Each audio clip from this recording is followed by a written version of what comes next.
repréciser les enjeux donc, sur les limites de l'humain, à travers notamment des films d'anticipation.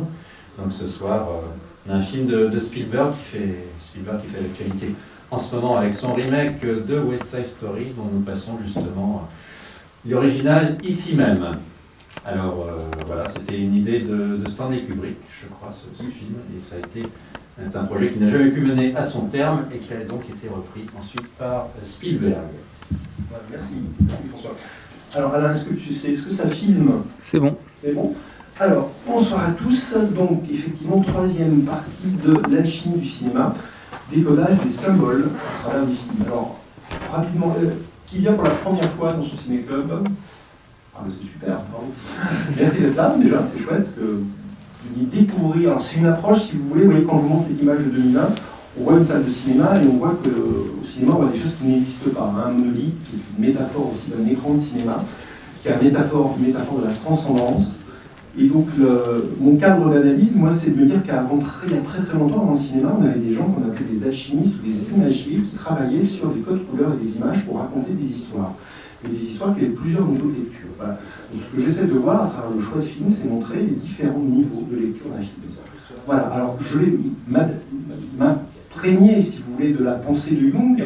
Jung parle de l'ère du temps. L'air du temps, de l'inconscient collectif. Un artiste, quand il crée des choses à l'insu de son plein gré, il met des messages, on n'est pas consciemment ou inconsciemment. Un autre mythologue qui a travaillé énormément sur tout ce qui est mythologie et film, et donc George Lucas a vraiment utilisé de la structure narrative, c'est Joseph Campbell, avec le parcours du héros, avec l'idée d'une trilogie. Vous voyez, Matrix échappe à la trilogie, parce qu'on arrive à la quadrilogie bientôt.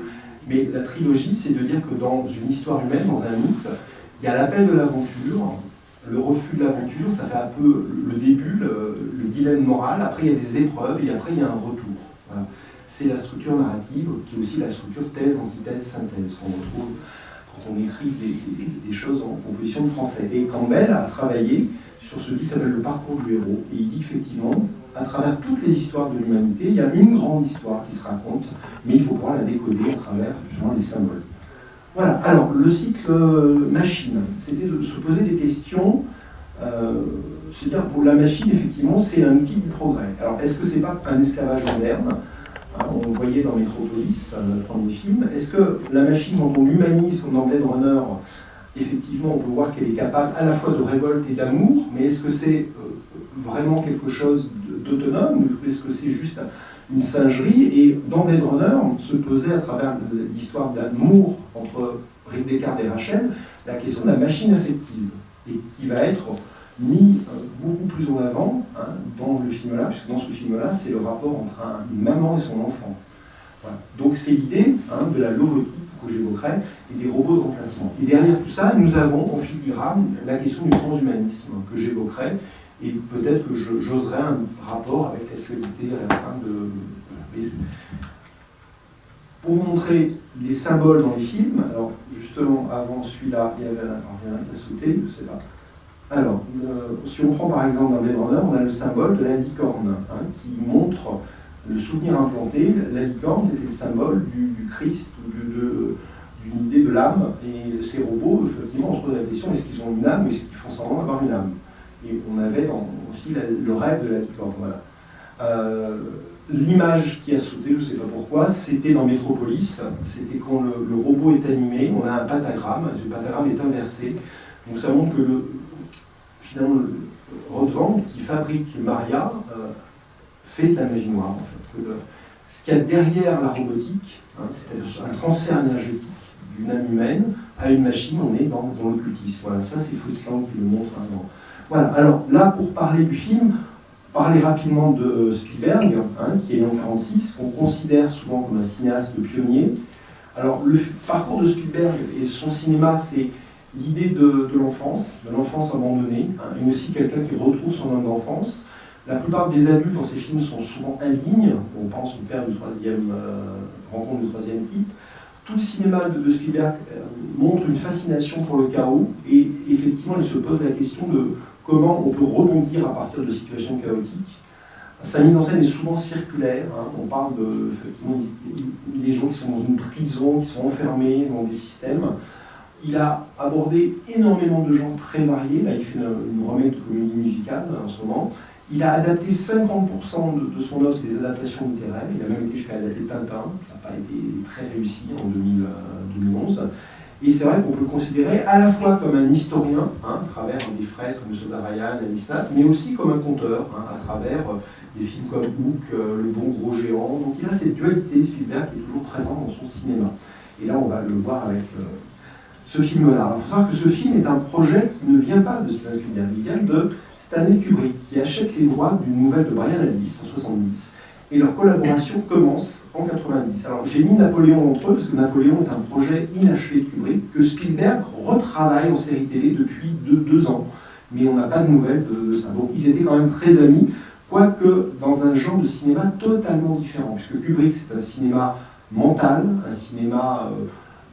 alors que le cinéma de Spielberg est un cinéma beaucoup plus émotionnel, beaucoup plus basé sur l'affect et les émotions. Voilà. Alors, si on prend l'œuvre matrice de ça, c'est ce monsieur Brian Aldiss qui a écrit 3 nouvelles en 69. Et Brian Aldiss travaille pour Kubrick, et Kubrick, à un moment donné, se sépare de ce monsieur, puisqu'en fait, ils étaient en désaccord sur quelque chose que vous allez voir, c'est-à-dire sur le fait que Kubrick a voulu incorporer le conte de Pinocchio dans le film. On en reparlera dans l'analyse. Et Aldiss, lui, a exhorté Kubrick à créer un mythe et à poser la question de l'intelligence artificielle. Est-ce que l'intelligence artificielle nous survivra? Qu'est-ce qu'elle a par rapport à nous? Donc, la question va être traitée, mais différemment que dans les 3 nouvelles d'Aldiss, qui sont très intéressantes, mais qui n'ont rien à voir avec ce que vous allez voir ce soir. Alors, voilà. Donc, si je devais effectivement poser des questions, ce que j'avais montré dans Blade Runner, dans Metropolis en premier, c'est que la machine singe l'homme. Donc c'est la copie d'un potentiel inabouti. L'homme peut, à travers la triptyque, l'union de la tête, du cœur et de la main, l'homme peut se compléter, devenir autre, mais la machine, elle, le rabaisse, donne des performances, effectivement, mais n'est qu'une pâle copie d'un potentiel. Dans Blade Runner, la machine, elle nous remplace carrément, elle peut nous tromper, et effectivement, Blade Runner essaie de nous faire croire à une histoire d'amour, et la suite encore pire, puisqu'en fait, on a effectivement 2 robots qui freignent des enfants. C'est totalement pas possible, quand même. Et le cinéma nous amène à penser ça. Donc c'est quand même assez manipulateur. Et dans AI, c'est effectivement la question de la machine. Est-ce qu'elle va nous sauver de notre ultra-moderne solitude et de notre manque d'amour? D'ailleurs, c'est intéressant. Et ça va se retourner, puisque la machine elle-même va devenir une machine affective et va avoir un besoin d'amour. On en parlera après, le petit personnage de David est assez étonnant par rapport à cette question qui renverse finalement. Alors, l'idée d'une analyse, c'est qu'après le film, on va revenir sur certains personnages. Alors un personnage, ça devient un persona. Ces personnages renvoient à des archétypes, à des symboles, à des fonctions narratives. On essaiera de voir ça ensemble, je vous ferai un petit peu parler là-dessus. Je vous montrerai quelques images clés du film, qui sont des images symboliques, on les décodera ensemble. Et enfin, on essaiera de comprendre notamment le sens de la fin. Alors, qui a déjà vu le film parmi vous? Voilà. Donc c'est vrai qu'à un moment donné, on se posera la question, qui sont ces mystérieux personnages qui interviennent à la fin? Je vous donnerai votre avis. Moi, je vous donnerai, parce que Spielberg l'a dit, mais c'est vrai que la fin peut être vue de plusieurs façons. Il y a quelque chose d'assez ambigu dans cette fin. Voilà, mais écoutez, il ne me reste plus qu'à vous souhaiter un bon voyage dans le monde d'intelligence artificielle. On se retrouve dans plus de 2 heures pour discuter ensemble. Merci de votre présence et bonne soirée. Merci.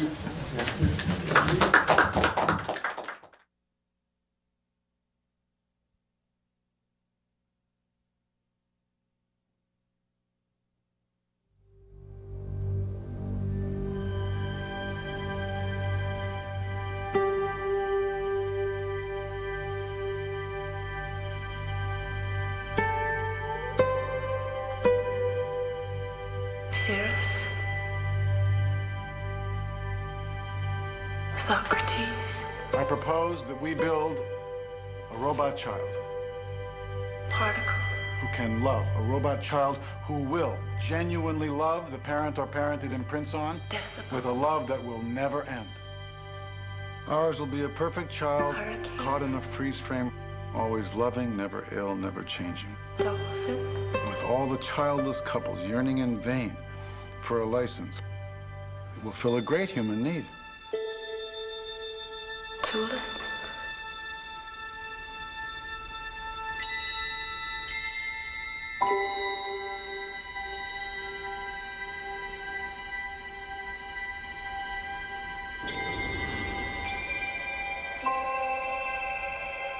Please make me a real boy.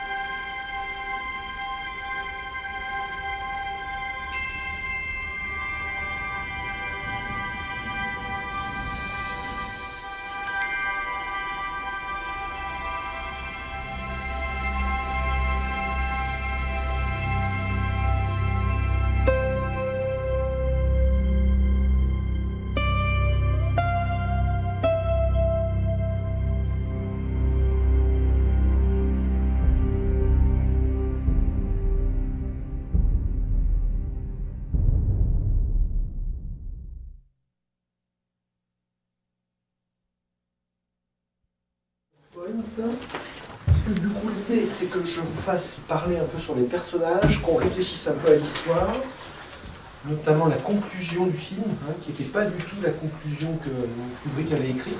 Et Alice vous expliquerai un petit peu la divergence. Alors, effectivement, si on reprend ce film, on peut se dire que c'est un Spielberg assez charnière, parce que juste après, il va faire Minority Report, Spielberg, qui est quand même d'après Philippe K. Dick. Donc on retrouve l'univers de Blade Runner et de Philippe K. Dick, qui est un univers très dystopique. Et effectivement, Spielberg avait très peur de ne pas être compris quand il faisait ses films, donc il a fait des films qui étaient très lisibles. Celui-là, vous allez voir notamment sur, je vous poserai la question, est-ce que vous avez compris qui sont les personnages à la fin? Il y a eu quand même quelques petits débats et quelques petites erreurs d'interprétation sur la fin du film.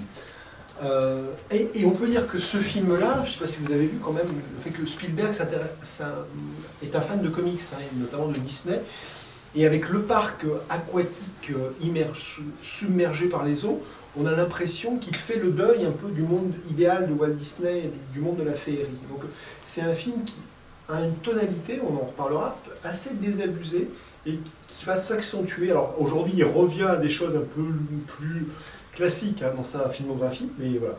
Alors, maintenant, on va voir les différents personnages du film. Alors, ce personnage, vous vous rappelez son nom, Alan Hobby, qui est donc celui, le Deus Ex Machina qui crée David. Alors lui, il a une figure particulière dans le film. Qu'est-ce qu'on peut dire de ce personnage? Je vous laisse parler éventuellement. Vous voulez dire quelle est sa place dans le film, comment on le caractérise, les enjeux narratifs et... Allez-y. Parlez fort, par contre, vous avez le droit de baisser le masque éventuellement, parce que qu'on vous comprenne bien, parce que c'est enregistré. Je vous écoute. C'est la figure du démiurge de Gepetto. Ouais, Gepetto, exactement. Alors le démiurge, je ne sais pas si ça parle à tout le monde, la notion de démiurge, c'est quelqu'un qui a une double facette, c'est-à-dire qu'il a effectivement, alors on le voit, c'est un père de famille qui a perdu son enfant, et en même temps c'est quelqu'un qui est un businessman, qui fait de l'argent.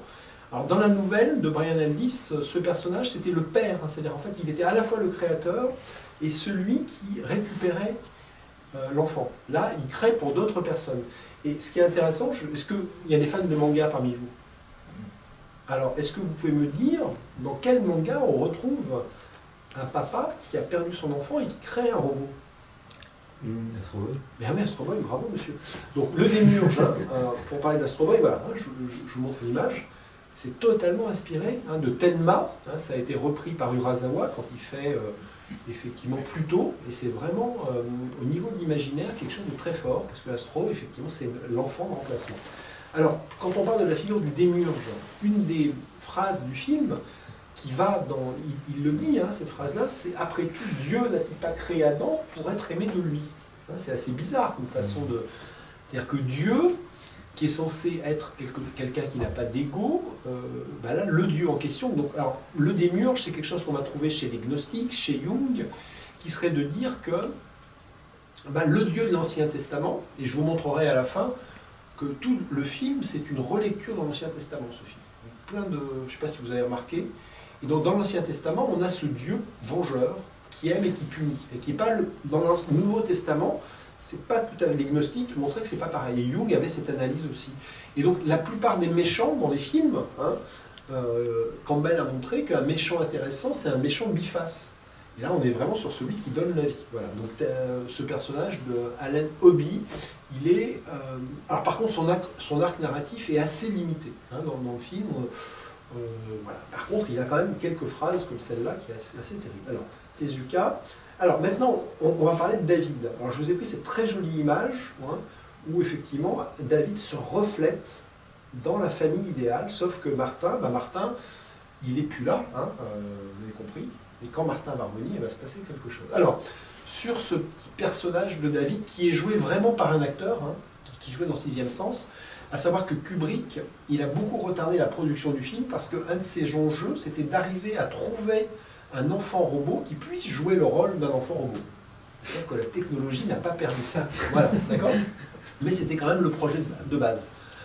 Alors, qu'est-ce qu'on peut dire du personnage de David ? Est-ce que vous y croyez, cet enfant robot? Il vous émeut? Vous avez envie de l'aimer? Vous avez envie de le déconnecter? Comment vous vous situez par rapport à ce personnage quand vous voyez le film? Je dirais que il s'humanise quand il fait face à son antagoniste, le vrai fils. Ouais.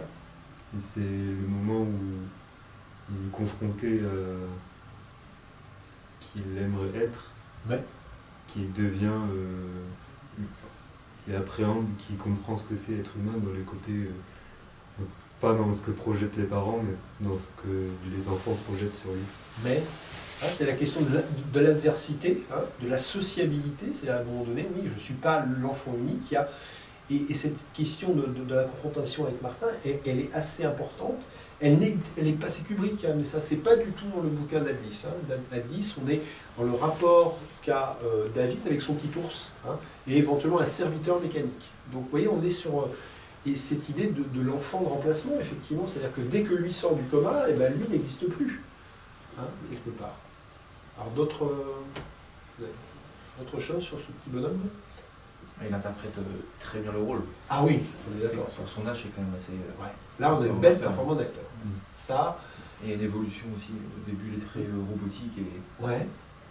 Il y a une quête de s'humanisme à la fin. À la fin, c'est carrément... C'est presque un enfant réel. Et oui. Alors, c'est donc, en fait, vous voyez, Kubrick aurait aimé aller au bout du bout, parce que Kubrick, c'est quelqu'un qui...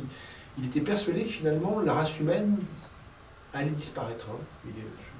Et que l'intelligence artificielle, donc il aurait voulu montrer un des successeurs, un vrai, qui lui donnait un rôle au cinéma. Donc du coup, il y a un vice, on aurait pu créer aujourd'hui, si on prend par exemple Tintin, on aurait pu créer un personnage en 3D pour faire ça. Hein, c'est ce qu'il fait avec Tintin, qui n'est pas toujours réussi. Mais là, on voit bien qu'il y a une espèce de conflit, parce qu'en fait, on y croit parce que c'est bien joué par un humain. Hein. Si on avait mis un vrai enfant robot, bah, on y croirait moins quand même, enfin, je veux dire aujourd'hui. Après, la question c'est est-ce que dans le futur on va pouvoir être confronté à ce genre de choses? Je vous montrerai qu'on n'est pas loin. Mais alors, quelques autres images. Voilà. Alors, le rapport de David à sa maman. Alors, le personnage de Monica, qu'est-ce qu'on peut en dire? On va revenir sur David aussi un peu à la fin, hein, sur le centre de l'histoire. Alors, est-ce que vous avez été touché? Parce que c'est le cœur de cette histoire. C'est-à-dire que dans la biographie de Spielberg, il y a quelque chose de très dur sur le fait que ses parents ont divorcé, et Steven Spielberg a toujours cherché l'amour de sa maman qu'il n'a pas eu vraiment à 100%. Hein. Donc forcément, dans ce film, Spielberg, il est un peu David. Hein, et Monica est un peu la maman de Spielberg. Voilà, il y a un petit côté autobiographique. Alors est-ce que ça vous touche, cette relation avec cette mère? Est-ce que c'est une mère maltraitante, finalement? Comment on peut comprendre un petit peu sa caractérisation? Si je faisais un parallèle avec les contes, je dirais que enfin, on pourrait dire que c'est une belle-mère, mais pas vraiment, parce que enfin, la belle-mère dans les contes en général elle est plutôt méchante. Ouais. Mais c'est un peu compliqué. Je sais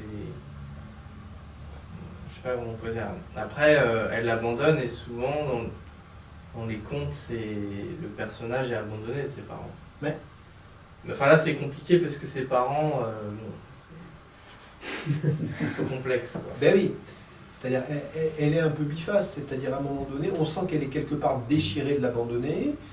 On sent que, voilà, ça vient de cette histoire de cheveux. Vous voyez, cette histoire de cheveux coupés, hein, de peur du dérapage, parce que la machine peut déraper. Donc l'être humain crée quelque chose et a peur de ce qu'il a créé, qui peut le dépasser. Hein. Et donc c'est cette histoire que cet enfant, à un moment donné, finit par lui faire peur. Parce qu'il y a quelque chose d'une inquiétante étrangeté, si vous voulez.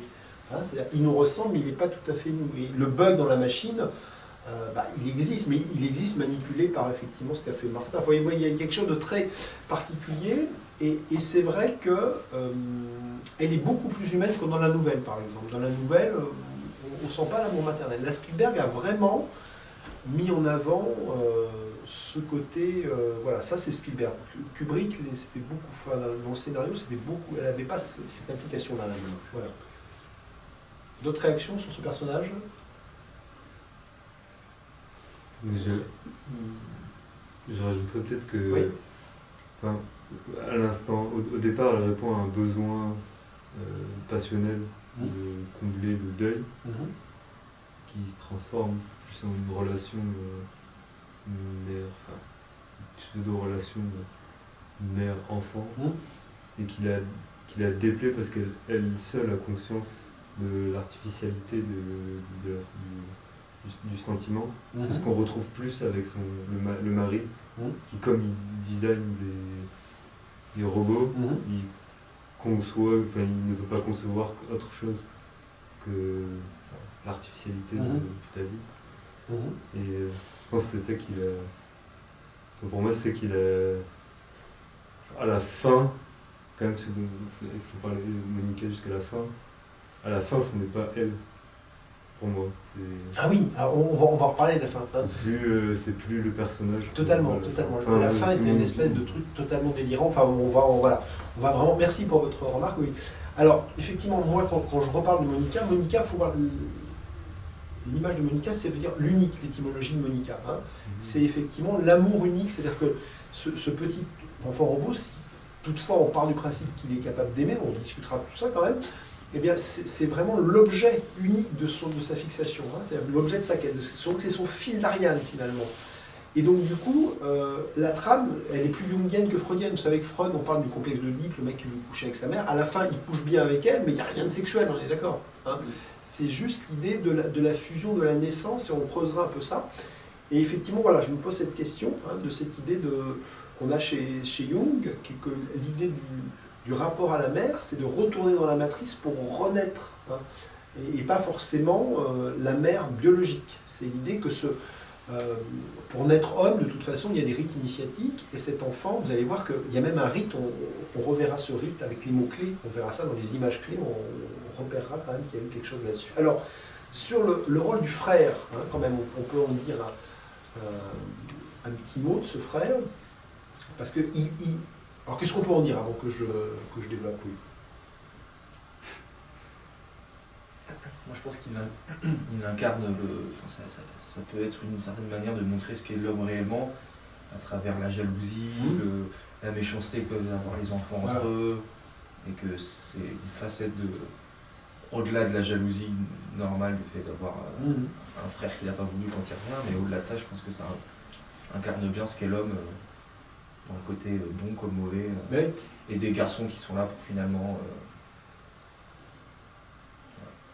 Et oui, parce que c'est-à-dire que le problème de David qu'il a, c'est qu'a priori, il est parfait. Hein, c'est-à-dire que c'est comme Superman, c'est un héros qui n'est pas hyper intéressant, puisqu'il est déjà a priori constitué pour être parfait, pour être l'enfant parfait. Alors que lui, on voit bien, c'est-à-dire qu'il se sent menacé, il est à la fois fasciné, amusé, puis il le manipule. Donc c'est sûr que... Et alors ce qui est intéressant, c'est qu'on voit aussi le deuxième niveau, si vous voulez, de la question de l'assistance de l'homme par les machines, c'est l'humain augmenté. Hein, c'est à un moment donné, il sort du commun, et il y a des machines qui l'aident à marcher, qui l'aident à... Donc ça, effectivement, et l'étape d'après, c'est de le remplacer par ça. Et donc, à un moment donné, c'est sûr que pour les parents, il ne va pas y avoir photo. C'est quand même lui, leur fils biologique. Et lui, c'était un jouet, hein, qui a servi à un moment donné de béquille émotionnelle. Donc après, on peut le jeter. Hein. Mais voilà, hein, et ça, on peut d'autant plus le jeter facilement que, effectivement, Martin va le faire paraître dangereux, alors qu'il n'est pas forcément dangereux. Hein. Donc c'est là où il y a effectivement une ambiguïté. Et c'est très juste parce que les enfants entre eux, ils sont terribles. Hein. Je veux dire qu'ils reproduisent d'ailleurs ce qu'ils voient dans le monde adulte souvent. Hein. C'est-à-dire que la question de l'enfant innocent n'est pas gagnée. Alors, on reprend maintenant le personnage joué par Jude Law, là, avec cette très sexy robot. Donc là, on rentre dans un autre type de machine. Qu'est-ce qu'on peut en dire rapidement? C'est une machine utilitaire, quoi. Ouais. Esclave. Mais l'utilité basée sur, vous avez compris, que c'est quand même la question de lui, il est content quand il satisfait sexuellement une cliente. Hein. C'est-à-dire les love machines. C'est ça. Alors ça existe dans Wong Kar-wai a fait 2046 où ça existe déjà hein, dans l'imaginaire de Wong Kar-wai. Et c'est vrai qu'on est dans, alors à la fois effectivement la question de, moi ça me fait penser un peu à Hollywood, c'est pour ça que je mets star ego, hein, c'est-à-dire dans j'existe parce que je donne du plaisir donc j'existe. Hein. C'est vraiment alors ce personnage il est assez intéressant, mais en même temps il va jouer un rôle particulier par rapport à David. Qu'est-ce qu'on peut dire de leur relation?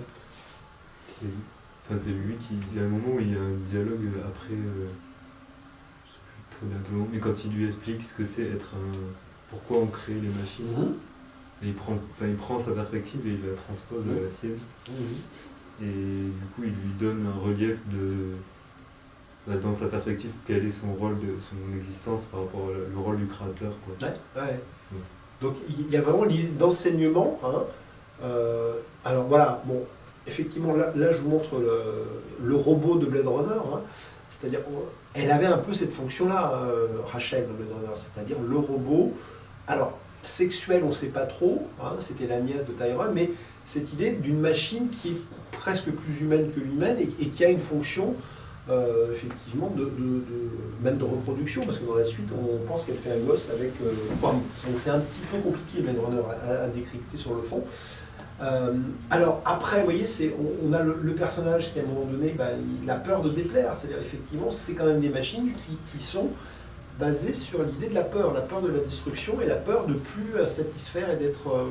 Donc il y a quelque chose d'assez humain aussi quelque part hein, dans ce système. Et par rapport à ce qu'on disait là, c'est la figure de l'archétype du mentor, c'est celui qui va, vous l'avez très bien décrit, par le questionnement, la mise en perspective, permettre au héros finalement, alors sauf que David est déjà presque parfait, donc il n'a pas vraiment de choses à acquérir finalement, mais peut-être quand même l'idée d'une conscience, c'est-à-dire de comprendre qu'il n'est pas ce qu'il croit être, et que, mais alors c'est très compliqué quand même, hein, quand on a été programmé pour... donc là, ça pose la question de qu'est-ce que c'est que la conscience, qu'on va développer après. Hein, voilà.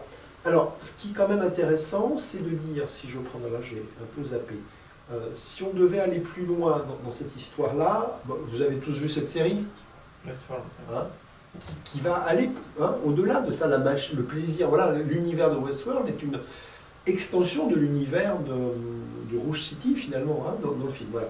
Je vous invite à voir Westworld parce que ça pose quand même des questions intéressantes. Alors, on voit bien les trois générations hein, de jouets.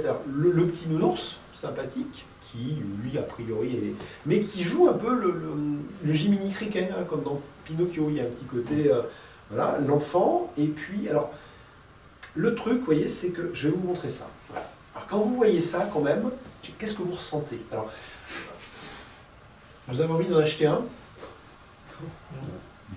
Et à quoi ça peut servir? C'est-à-dire qu'on peut se poser la question. Ça existe, hein, alors c'est pas des robots, ça s'appelle les Reborn Silicon Dolls, hein, c'est en vente sur Internet. Pour combler des carences affectives. Ouais. Et est-ce que ça pourrait pas combler des carences sexuelles aussi? C'est là où on rentre. Au Japon, ça se fait beaucoup. Hein? Au Japon, je crois que ça se développe beaucoup. Donc un truc que Kubrick sans doute avait développé dans son scénario, c'est qu'il y avait sans doute des petits-enfants qui servaient aussi à des trucs. Sauf que là, Spielberg, ça passe pas, quoi. Vous voyez? Et ouais, mais on peut se poser la question jusqu'où? Parce que pourquoi on a besoin, encore quand c'est un petit bébé, mais là la petite fille, moi ça m'aime très mal à l'aise de voir ça, hein, voilà, je ne cache pas. Après, bon voilà, hein, et que ça se vende, et il y a eu pendant le confinement, il y a eu un truc aussi, je n'ai pas retrouvé l'image, je sais que sur Amazon, on vendait une espèce d'enfant. Pourquoi on a besoin d'acheter des faux enfants, enfin des trucs qui ressemblent à des, qui sont en âge d'avoir des relations sexuelles, hein, surtout elle, je veux dire. Bizarre quand même, hein, voilà, moi on en est là. Alors bon, Ça, c'est le monde réel. On revient au monde un peu dingue. Alors, on a Robin Williams dans le film, hein, qui joue la voix de ce monsieur Setou.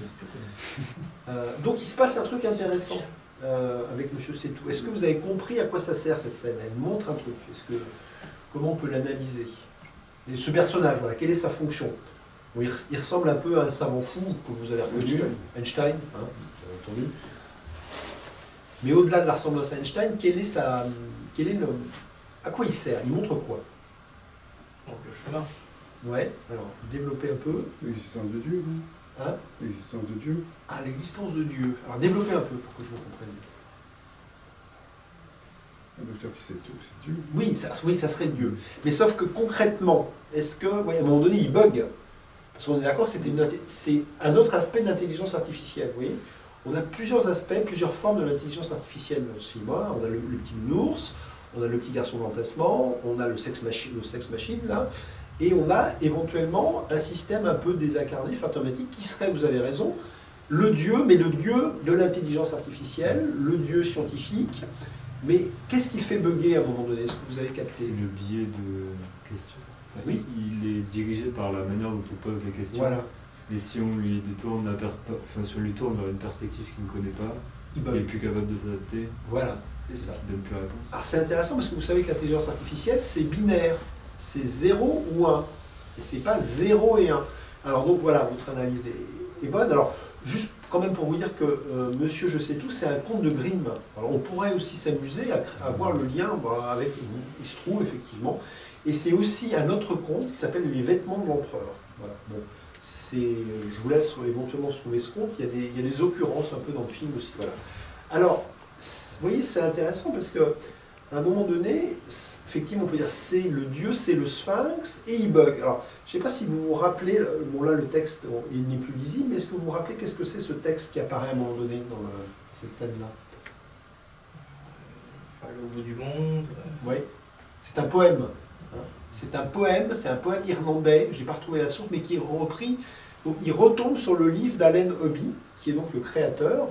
Et Allen Hobby, c'est un scientifique qui fait de la poésie. Vous voyez le bug? Parce que la poésie, c'est finalement, c'est pas le. On a deux connexions, on a un cerveau droit et un cerveau gauche. Et il y en a un qui est plutôt logique et l'autre qui est plutôt irrationnel. Et notre truc, il va. Voilà. Pourquoi il bug? Parce qu'à un moment donné, on a mélangé la catégorie, les contes et les faits. Pour le petit robot, Pinocchio, c'est réel.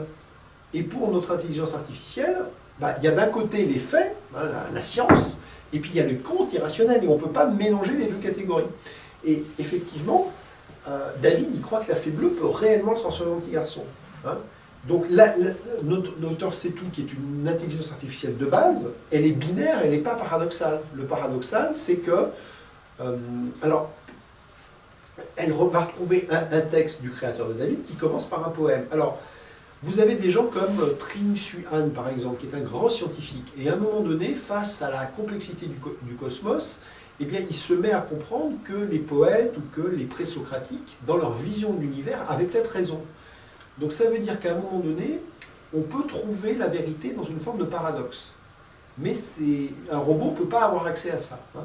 Un être humain est capable de développer une pensée paradoxale non binaire. Mais une machine, a priori, non. Voilà. Donc, par exemple, dans le travail que fait Jung, et que je fais un petit peu, c'est-à-dire que je prends un film, le film que je parle, dont on parle là, n'est pas la réalité. C'est pas un fait. Mais par contre, ce film, si on décode les symboles, il peut nous permettre d'avoir une vision de la réalité, de nous alerter sur certaines choses qui sont dans la réalité. C'est pour ça que tous les romans de Philippe K. Dick, parce que vous connaissez Philippe K. Dick qui est à la base de Blade Runner, j'avais montré que Blade Runner est une trahison totale et une inversion du sens de ce que veut dire K. Dick. Mais K. Dick, avec la fiction, il dit des choses sur le monde réel. Mais il les dit en faisant un détour par l'imaginaire. Vous voyez ? Et ce détour par l'imaginaire, il prend souvent la place de la pensée symbolique. Et la pensée symbolique, une intelligence artificielle ne peut pas l'intégrer, d'où le bug. Et donc cette scène, finalement, elle est très bien vue, et c'est un métadiscours sur le cinéma de Spielberg. Parce que Spielberg, il va hésiter à chaque fois, vous avez vu Spielberg, il est à la fois sur un cinéma très factuel, très historique, et par moments, il a le côté Peter Pan qui le reprend.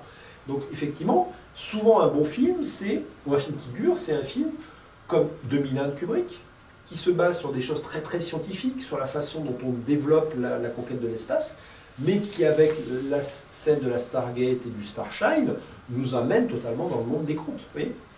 Et il y a peu de gens qui arrivent à faire la jonction des deux. Mais Kubrick l'a fait, et Spielberg un petit peu. Voilà. Donc c'est vraiment une scène intéressante, l'air de rien, je trouve, pour questionner le cinéma en général. Voilà.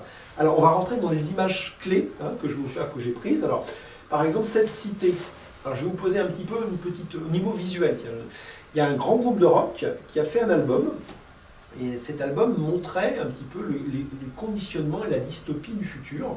Et les designers se sont inspirés de cet album pour faire le décor de Rouge City. Est-ce que vous savez de quel groupe de rock je parle? Je vous montre la couverture. Pink Floyd The Wall. Regardez un petit peu les designs du disque, vous allez voir qu'il y a des points communs. Voilà. Donc j'ai pas trouvé vraiment le... Mais bon, on regarde à l'intérieur du disque. Voilà.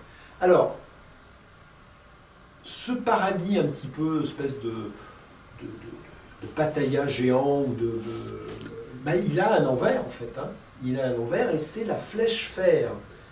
Alors, Flèche Fer, Celebration of Life. Est-ce qu'on est dans un paradoxe là aussi, un petit peu? Qu'est-ce que vous en pensez? Alors, quelle est la fonction de cet endroit? Je vous écoute. C'est des conservateurs qui sont contre l'évolution, le progrès. Ouais. Parce qu'il peut faire écho à plein de choses, de plein de sujets Ah différents. oui, totalement. Mais il y a quand même l'idée de célébrer la vie. C'est-à-dire que tuer quelque chose qui n'est pas vivant, c'est-à-dire que Kubrick est persuadé que l'intelligence artificielle va supplanter l'homme. Alors, est-ce que ça veut dire que l'intelligence artificielle va tuer la vie? Donc, tuer ce qui risque de tuer la vie, c'est quand même célébrer la vie. C'est pas plutôt... Alors, ils célèbrent pas plutôt leur mortalité? Ouais. Enfin, comme ils disent tout le temps, c'est les robots qui discutent entre eux, ils n'ont qu'une peur, c'est que à la fin il reste que nous. Du coup ils nous détruisent pour pas qu'on les remplace. Du coup c'est plutôt qu'en célébrant la vie, ils célèbrent leur finitude, parce que c'est ce qui définit la vie. C'est assez juste, totalement. Ouais.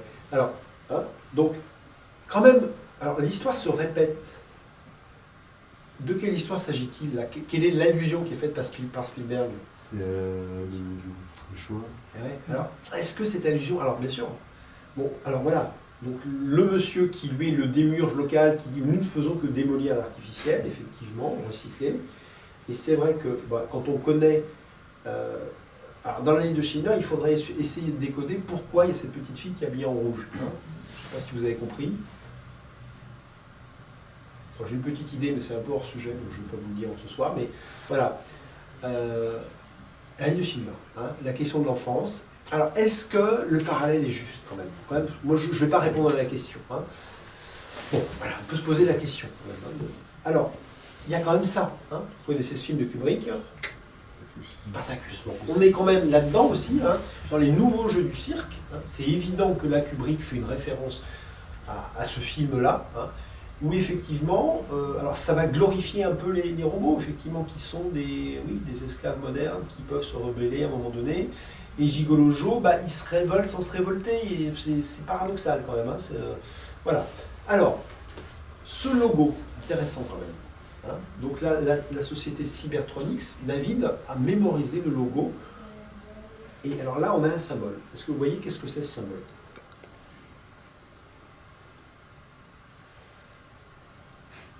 C'est une forme géométrique en fait. Si on relie les côtés, paf, on va trouver. Et ouais, on trouve l'homme de Vitruve, le pentagramme. Il y a une référence assez implicite à ça. Alors, on l'avait dans Métropolis. Métropolis, quand on crée Maria, on a le pentagramme inversé. On a de la magie noire. Là, le pentagramme comme ça, c'est le symbole de l'homme-dieu ou de l'homme-âme chez Pythagore. Donc effectivement, quand notre personnage là, il crée quelque chose, et quand David recrée ça, qu'est-ce qu'il cherche David? Il cherche à devenir un petit garçon, donc à être animé par quelque chose. Donc la fée bleue, logiquement dans Pinocchio, qu'est-ce qu'elle fait? Elle transforme le petit garçon en bois, en garçon, elle lui donne une âme. Et le symbole de l'âme, c'est le pentagone. Alors si vous voulez, en géométrie, on a ce qu'on appelle un pentagone, et les diagonales forment le pentagramme, l'étoile à 5 branches, qui est le symbole de l'homme-âme, de l'homme qui n'est pas qu'une machine. Vous voyez, on a ça vraiment chez Pythagore. Voilà. Alors du coup, pour activer ça, c'est-à-dire le rite de passage, hein, à part la fée bleue, il y a quand même ce rituel qui est intéressant. Alors est-ce que vous avez retenu les mots-clés hein, pour activer justement, ça c'est très mystérieux ce truc-là. Hein, moi j'ai jamais vu ça, et c'est même pas, alors là, c'est pas dans le roman d'Alice, du tout. Alors ça, je sais pas qui c'est qui l'a mis, si c'est Spielberg ou... Alors est-ce que vous vous rappelez les mots qui sont prononcés par la maman?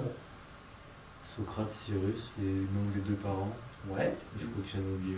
Alors, on y va. Décibels. Alors, qu'est-ce que ça peut vouloir dire? Ouais, vous avez bien à peu près retenu. Je les reprends hein, rapidement. Alors, l'idée fondamentale, rappelez-vous il y a des références bibliques, hein, c'est-à-dire que Spielberg est d'origine juive, il a étudié la Bible. Dans la Bible, il y a quand même, dans le Nouveau Testament, l'idée du verbe créateur. Hein. Et le verbe, il crée avec des mots. Cyrus, quand on regarde Cyrus, c'est quoi? C'est l'air, c'est des nuages de cristaux de glace, Cyrus. Socrate, c'est le père de la philo. Hein.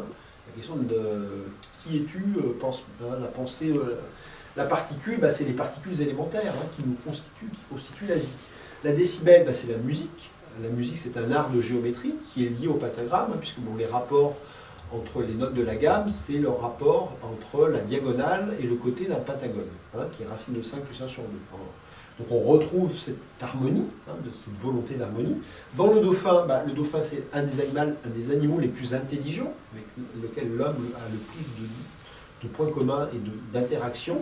La tulipe, la tulipe c'est comme la rose, c'est le symbole de l'amour. Il y a des cônes hein, sur le degré de l'amour, sur le degré de la couleur de la tulipe. Et Monica, c'est effectivement la personne qui va être le rapport et l'éveilleuse de cet amour qui va se déclencher. Donc c'est très mystérieux tout ça. Et il y a un côté très magique hein, dans l'idée que là on est la science, si vous voulez. Pour moi, j'ai vu aucun protocole d'activation d'une machine. Ça n'existe pas, ça, d'accord? Voilà. Donc là, on est dans quelque chose d'intéressant, qui n'est pas du tout réaliste. Alors, cette image, elle est terrible quand même, on est d'accord? Qu'est-ce que ça provoque chez notre petit bonhomme? Il se rend compte qu'il n'est pas unique. Ah oui, Monica, c'est l'unique. Hein. Donc David aime Monica, relation fusionnelle, tout va bien. Sauf que, en fait, ouais. Alors, c'est intéressant parce que derrière ça, on a la loi du marché et la loi des séries. Hein, au sens, les séries, moi j'aime bien même les séries télé. Hein, c'est-à-dire, on fabrique tout en série et on est dans une espèce d'addiction à consommer. Hein, c'est-à-dire que éventuellement j'en achète un, puis le jour où il est cassé, j'en achète un autre. Et pourquoi faire hein.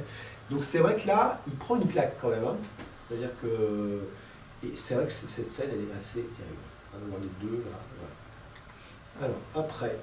Alors, ce qui est intéressant, c'est de voir à un moment donné, par exemple, dans la construction de cette image, vous voyez, elle est construite en triangle.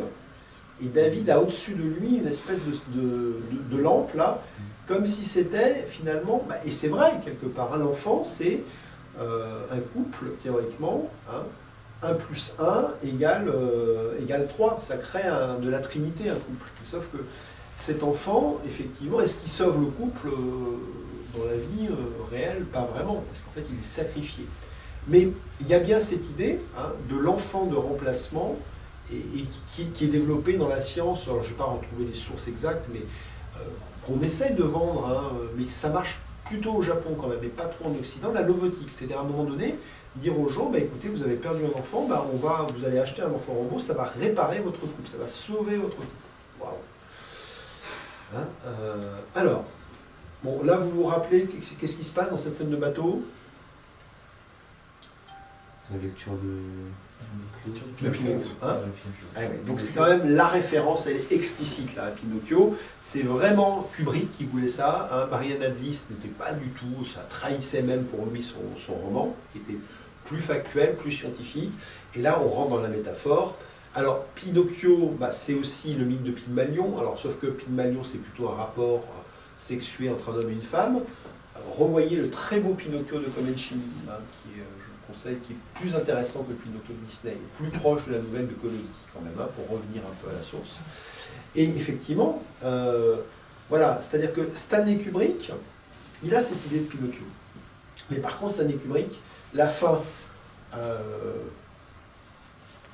avec on va en parler de cette fin, hein, avec la maman, c'est Spielberg. Pour Kubrick, le film s'arrête au moment où il est dans la glace. Donc ça s'arrête sur un truc assez sombre. Hein. Même si après, la fin, on va en discuter. Voilà. Alors, effectivement, l'idée de Pinocchio, c'est quoi? C'est qu'est-ce qui nous anime, hein? C'est-à-dire comment on arrive à avoir une âme. Alors, il faut une fée. Hein. Sauf que là, alors, on va parler un peu de la fée bleue.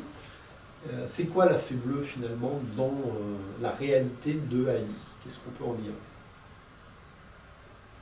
C'est les limites de... Enfin, il lui dit quand même qu'il a eu impose les limites de ses rêves, un peu, j'ai l'impression. Du coup, j'ai l'impression que c'est l'expression de la condition, de ce qu'il faut pour être humain, c'est aussi comprendre les limites de ce qu'on peut avoir et ce qu'on peut pas avoir. Quand il lui dit quand même, je pourrais jamais refaire revenir ta mère, Monica.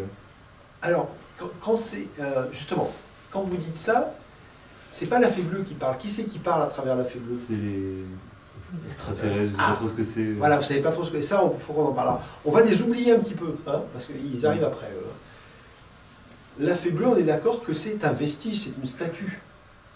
Hein, c'est-à-dire qu'il la voit, mais c'est les vestiges d'un Disneyland qui a disparu. Hein. Donc on est quand même dans des images de fin du monde. Hein, et d'illusion. Alors, il y croit dur comme fer, hein, il la voit à un moment donné, mais... Alors, quelle est la fonction de la fée bleue? Est-ce que d'autres personnes veulent s'exprimer?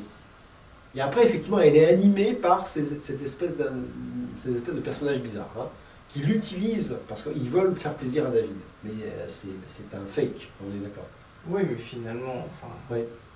la fée bleue, à la fin, d'une certaine manière, c'est sa mère qui lui dit « je t'aime », qu'elle l'aime. Et ça sous-entend que là, ça le rend vivant à la fin. Oui, voilà, oui, tout à fait. Il y a un transfert qui se fait à un moment donné, ouais, tout à fait. Hein. Alors. D'ailleurs, à un moment donné, il prend la Vierge Marie pour la fée bleue, justement. Et oui. Il y a vraiment l'association entre la mère et la merci. Ben oui. Donc il y a quand même un petit côté mystique là-dedans, hein, qui est évident, hein, sur ce côté magique, ce côté Marie, la mère de Jésus, l'animation totalement. Ouais. Alors, cette scène-là, ben, on va y aller, parce qu'effectivement, ces êtres qui viennent très très après, parce qu'il y a une ellipse, on va parler un peu de la structure narrative, ben, c'est qui ces gens-là? Alors, vous avez dit quoi, vous, tout à l'heure? Vous avez dit que c'est des extraterrestres, hein? Je sais pas, non.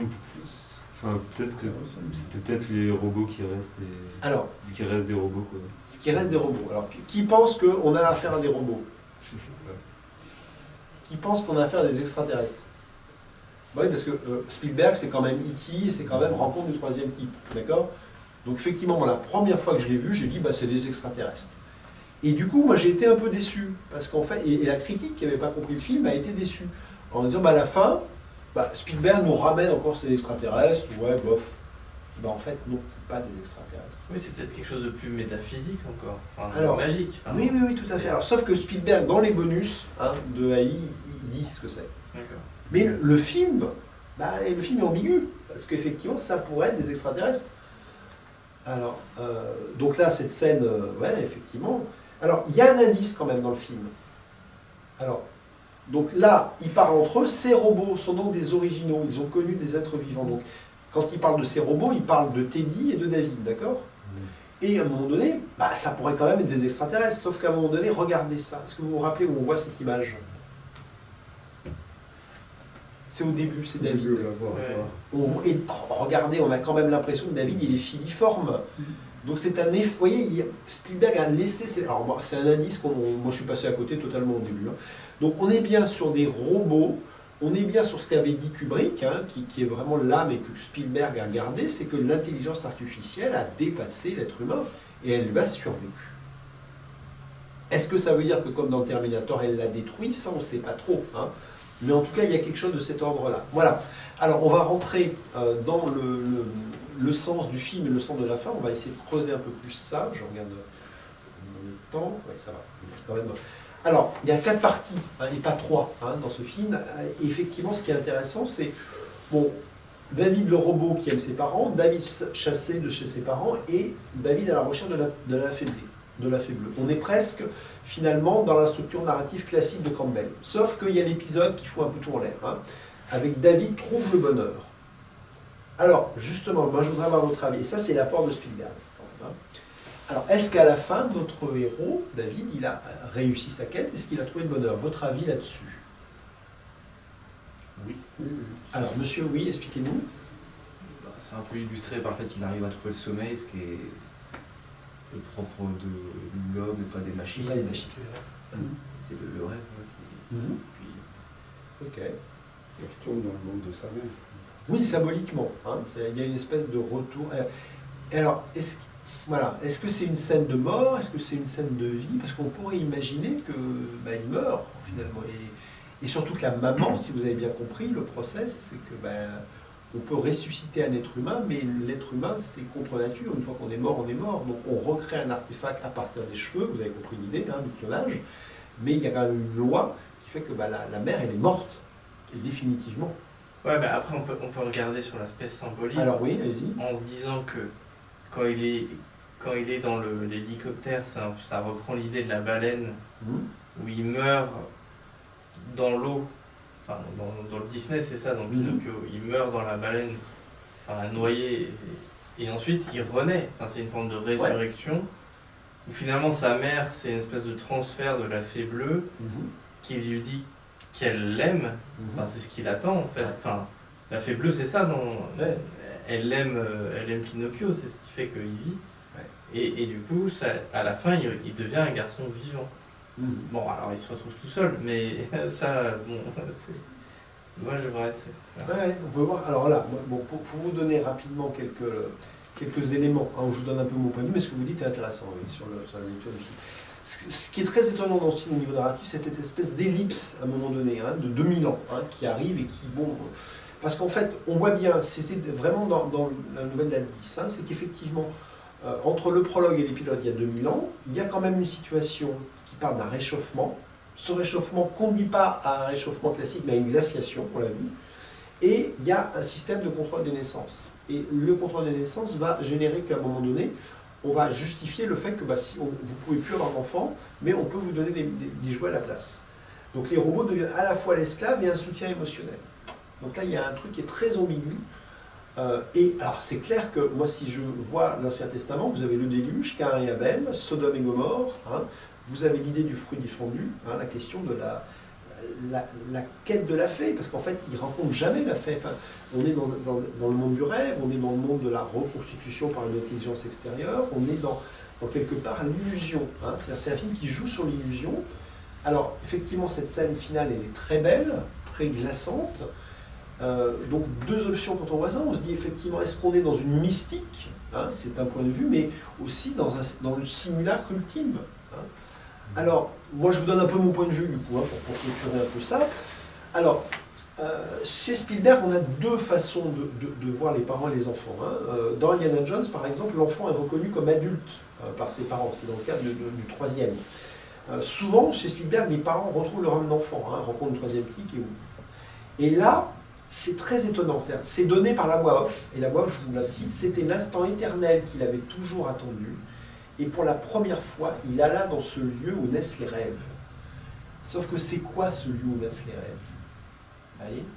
Qu'est-ce que vous diriez, vous, si on doit nommer ce lieu? C'est la conscience humaine. Hein? La conscience humaine, ouais. Alors, cette conscience, elle est dans le temps, hors du temps, c'est le monde divin, c'est le monde du néant.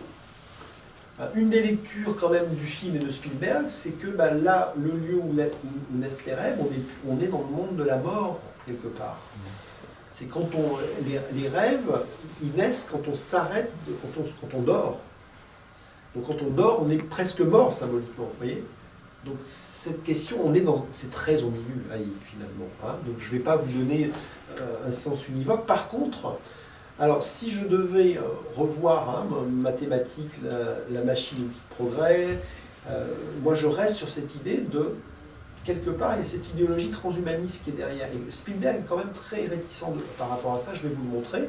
Alors là, vous voyez par exemple dans Metropolis le pentagramme inversé, avec l'idée que ce robot est le produit d'une magie, mais d'une magie occulte, parce que là on est vraiment dans la figure du diable et des forces noires. Voilà, bon, j'avais expliqué ça, donc vous retrouverez les explications, hein, c'est sur YouTube, je ne vais pas reprendre tout ça. Là, on avait un des symboles de l'animation de l'âme qui était la licorne, et qu'on retrouve là, hein, avec cette idée du savant qui veut vraiment créer quelque chose qui va apporter plus de l'âme, mais pratique. Vous voyez, quand il montre ça, moi je vois un cadavre là, hein, d'accord? Donc je vois une illusion qui est quand même assez morbide. Et donc la fin du film, ça se termine par peut-être une double mort, et pas forcément... Voilà. Alors, ce qui est très intéressant aussi, et très dérangeant, c'est l'affiche du film, hein, sur lequel j'ai repris juste le texte, c'est qu'en fait son amour est réel, mais lui ne l'est pas. Donc qu'est-ce que ça sous-entend? Ça sous-entend qu'une intelligence artificielle peut aimer. Ça sous-entend que la conscience est le produit du cerveau. Donc c'est un point de vue matérialiste. Voilà. Qui est le point de vue de la plupart des scientifiques. Hein. C'est le point de vue de Hobby, c'est-à-dire on peut créer la conscience. Mais l'autre vision qu'avait Jung et qu'ont la plupart des mythologues, c'est qu'il existe un inconscient collectif qui nous dépasse et que notre conscience va rejoindre après la mort. Donc vous voyez, là, il y a un biais cognitif, hein, de faire croire qu'une machine peut aimer, une machine peut donner l'impression. Mais alors, David, il est plus humain. Alors, effectivement, à un moment donné, ce que disent les critiques, c'est qu'à la fin, David, peut-être qu'il a conscience que les robots, là, ils lui font un tout, ils lui font un cadeau, hein, mais que ce cadeau est une fiction. Et effectivement, ce qui va distinguer l'homme de l'animal, et ce qui fait que vous prenez du plaisir à aller au cinéma, c'est que vous acceptez de voir des choses qui sont fausses. Mais vous acceptez parce que ces choses qui sont fausses vous nourrissent peut-être pour mieux comprendre le monde réel. C'est un peu ce que j'essaie de faire, de tricoter. Hein. Alors, moi, mon point de vue sur le film, c'est que c'est la machine affective qui est la ruse ultime de l'intelligence artificielle pour se faire accepter de nous. Hein, c'est-à-dire, non seulement nous augmenter, mais peut-être nous remplacer et combler notre besoin de solitude. Moi, je dis, cette machine affective, qui est peut-être la femme ou l'enfant, c'est un miroir déformé de notre quête d'amour et de renaissance. C'est évident. Hein. Et finalement, et on le voit bien dans le film, hein, c'est que le transhumanisme, c'est-à-dire cette technologie, cette technophilie, conduit à la fin de l'humanité. Alors, sauf que Spielberg n'explique pas comment. Hein, on a une ellipse, et c'est pas le salut de l'humanité. Voilà. Et par contre, Spielberg, vous avez un bonus qui est à la fin, c'est Laurent Bourzeau qui fait le making-of qui dure 1h30, et à la fin, quand même, il y a Spielberg qui apparaît et qui donne un point de vue moral. Et le point de vue, il est quand même intéressant. Et il dit qu'à un moment donné, l'homme doit se poser des limites à sa création. Ça veut dire, quelque part, peut-être que créer ses enfants, ça va trop loin. Et là, il le consomme, bon, il ne développe pas plus que ça. Mais il dit qu'on a besoin d'une éthique par rapport au progrès. Et je crois que là, il touche quelque chose d'assez juste. Et moi, je voudrais quand même faire un petit lien avec des choses qui se passent en ce moment. C'est-à-dire, aujourd'hui, moi je me dis, c'est quoi l'intelligence artificielle? On en est où, hein? On en est dans des gens, hein, un monsieur qui s'appelle Klaus Schwab, président du World Economic Forum, qui prône une 4e révolution industrielle. On est dans quelqu'un qui crée des avatars, métavers, Zuckerberg, et après, je vous invite à voir le congrès d'Harry Folman. Vous avez l'analyse qui est sur la chaîne du YouTube Libermundi. Voyez comment tous ces gens-là, qui ont, comme par hasard, on se demande pourquoi, un avis sur la médecine et les vaccins. C'est très étonnant que ces gens-là ne sont pas scientifiques, ils donnent un point de vue. Bon. Là, on pourrait se poser la question, de quel droit ils parlent. Ces gens-là, en fait, ont mis en avant que la crise que nous traversons va être solutionnée par l'intelligence artificielle et la robotique. Voilà. C'est le point de vue qu'ils partagent. Et là, moi, je me dis, est-ce qu'on n'est pas dans l'hubris? Voilà. Et donc, pour terminer cette séance, puisqu'il est bientôt minuit, je vous propose une citation de Philippe Cadic. Je trouve qu'elle est vraiment d'origine et intéressante. Et on va sans doute continuer avec Philippe Cadic un prochain cycle où on parlera sans doute de Minority Report aussi. Alors, c'est quelqu'un qui est un fan de Philippe Cadic et qui dit, pour citer Philippe Cadic, c'est étrange comme la paranoïa rejoint la réalité un jour ou l'autre. Et effectivement, ce jour, je pense, est arrivé. Et malgré tout ça, je vous souhaite de bonnes fêtes de Noël. Voilà, allez, merci d'être resté. Donc, suite du Ciné Club, alors vous avez donc Ultrazone TV et Libermundi, où vous verrez, merci à Alain d'avoir filmé, toutes les captations. Et on recommence le 3e jeudi du mois, hein, sur une programmation qui est en cours de fabrication. Hein. Voilà, donc merci d'être venus, puis faites savoir pour qu'on soit nombreux, surtout pour le cinéma, qui sont très sympas de m'accueillir.